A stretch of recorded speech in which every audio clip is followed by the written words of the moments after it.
రాధాకిషన్ రావు ఆదేశాల మేరకే కలకలం రేపుతున్న ఇద్దరు ఇన్స్పెక్టర్లు ఒక ఎస్ఐ స్టేట్మెంట్స్. ట్యాపింగ్ కేసులో మరో మలుపు. పోలీసు వాహనాల్లో డబ్బు తరలించినట్టుగా క్లారిటీ.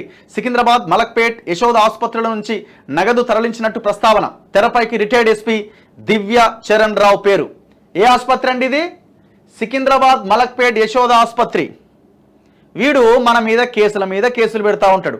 నువ్వు శవానికి ట్రీట్మెంట్ చేసినవరా, ఆధారాలు ఉన్నాయి, ఎవిడెన్స్ ఉన్నది.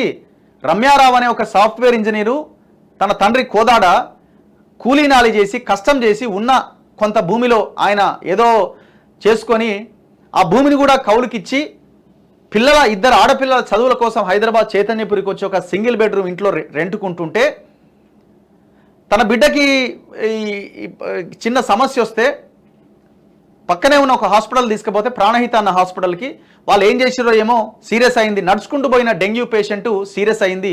అసలు ఇవాళ డెంగ్యూ ట్రీట్మెంట్ లేదా? సీరియస్ అయితే మళ్ళీ యశోదకు తీసుకొస్తే వీడు సచ్చిన శవానికి ట్రీట్మెంట్ చేసిండు. వీడు మాట్లాడొద్దు దీని మీద అని కోర్టుకు వెళ్ళి ఆర్డర్ తెచ్చుకున్నాడు. 100% మాట్లాడతా, నేను మాట్లాడుతూనే ఉంటా దీని మీద. నువ్వు ఎన్ని కంటెంప్ట్లను వేసుకో, ఏమన్నా చేసుకో, అర్థమైందా? నువ్వు చివరికి ఏడ దొరుకుతున్నావు? జనం రక్తం దావుకుంటా. ఆ రోజు ఎంత వసూలు చేసిండు? డెంగ్యూ కేసులో 2 రోజులకి 6 లక్షల రూపాయలు వసూలు చేసిండు వీడు. 6 lakhs rupees అంటే పర్ డే 3 లక్షల రూపాయలు ఒక డెంగ్యూ పేషెంట్ ఖర్చు అయిద్దా? ఏం రాకెట్ సైన్స్తో ట్రీట్మెంట్ చేసినవా నువ్వు? ఇంతవరకు ఈ కేసు అడుగు ముందుకు పడతలేదు. మరి కేసు ఎందుకు అడుగు ముందుకు పడతలేదు? చలో, మేము చెప్పిన దాంట్లో వాస్తవం లేకపోతే ఈ కేసు ఎందుకు ముందుకు పడతలేదు? మెడికల్ ఏం చేస్తుంది? మెడికల్ కౌన్సిల్ ఏం చేస్తుంది? ఎందుకు ఈ కేసు ముందుకు పడతలేదు? గత గవర్నమెంట్తో ఉన్న వాళ్ళకి లింకులు ఉన్నాయి, ఈ గవర్నమెంట్తో కూడా లింకులు ఉన్నాయి. వీళ్ళకి డౌటే లేదన్న. మీరు ఈ గవర్నమెంట్ చర్యలు తీసుకుంటేనేమో చూపించమనండి. ఈ యశోద ఆసుపత్రి ఎలక్టోరల్ బాండ్స్ రూపంలో డబ్బులు ఇచ్చింది పార్టీలకి. సిగ్గుపడాలి మనం. హాస్పిటల్ అనేది ఒక ట్రస్ట్ ఆధ్వర్యంలో నడుస్తుంది. రాజ్యాంగం ప్రకారం, చట్ట ప్రకారం ఏ ఆసుపత్రి కూడా ఎలాంటి లాభాపేక్ష లేకుండా నడవాలి. వ్యాపారం కాదది, విద్యా వైద్యం అన్నది. కానీ వీళ్ళు చేస్తున్నది ఏంది? వ్యాపారం, అరాచకం, మాఫియా. చివరికి వీళ్ళు ఎలా దొరికిర్రు? ఫోన్ ట్యాపింగ్ కేసులో ఈ ఆసుపత్రి ఉన్నది. ఫోన్ ట్యాపింగ్ విషయాలన్నీ బయటకు తీస్తున్న క్రమంలో తీగలాగితే డొంక కదిలినట్టు ఈ యశోద ఆసుపత్రి నుంచి నగదు తరలిస్తున్నారట. ట్యాపింగ్ కేసులో మరో మలుపు. ఫోన్ ట్యాపింగ్ కేసులో మరో మలుపు చోటు చేసుకున్నది. రాధాకిషన్ రావు ఆదేశాల మేరకే తాము సికింద్రాబాద్ మలక్పేట్ యశోద ఆసుపత్రుల నుంచి నగదు తరలించినట్టుగా ఇద్దరు ఇన్స్పెక్టర్లు ఒక ఎస్ఐ స్టేట్మెంట్స్ కలకలం రేపుతున్నాయి. ఈ వ్యవహారంలో రిటైర్డ్ ఎస్పీ దివ్య చరణ్ రావు పేరు సైతం తెరపైకి రావడం గమనార్హం. ఈయన దివ్య చరణ్ రావు. ఈ దివ్య చరణ్ రావు హాస్పిటల్లో కూర్చొని ఈ మొత్తం వ్యవహారం దందా నడిపించిందట. నిన్న కూడా ఇది ఒక పేపర్లో వచ్చింది. చూడండి ఎంత దారుణమైన విషయమో.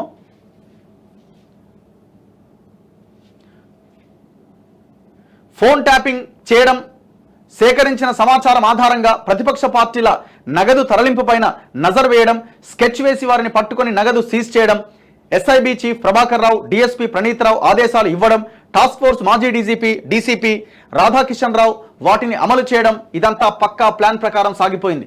బీఆర్ఎస్ పార్టీకి సంబంధించిన నగదును పోలీసు వాహనాల్లో తరలించారని ఇద్దరు ఇన్స్పెక్టర్లు ఒక ఎస్ఐ ఫోన్ ట్యాపింగ్ కేసు దర్యాప్తు చేస్తున్న హైదరాబాద్ పంజాగుట్ట పోలీసులకు సాక్ష్యం చెప్పారు. మొదట తన పాత్ర లేదని మొండికేసిన రాధాకిషన్ రావు ఈ విట్నెస్లను ముందు కూర్చోబెట్టడంతో తన పాత్ర ఒప్పుకున్నాడు. మరో రిటైర్డ్ ఎస్పీ దివ్య చరణ్ రావు పాత్ర కూడా తేటతెల్లమైంది. అతనే టాస్క్ ఫోర్స్ డీసీపీ రాధాకిషన్ రావు వెంకట్రామిరెడ్డి సన్నిహితుడు శ్రీచరణ్ రెడ్డి తీసుకొచ్చిన నగదును సికింద్రాబాద్ మలక్పేట్ యశోద ఆసుపత్రిలో తీసుకున్నట్లు విట్నెస్లు చెప్పిరట. డబ్బును పోలీసు వాహనంలో తరలించా టాస్క్ ఫోర్స్ మాజీ డీసీపీ రాధాకిషన్ రావు.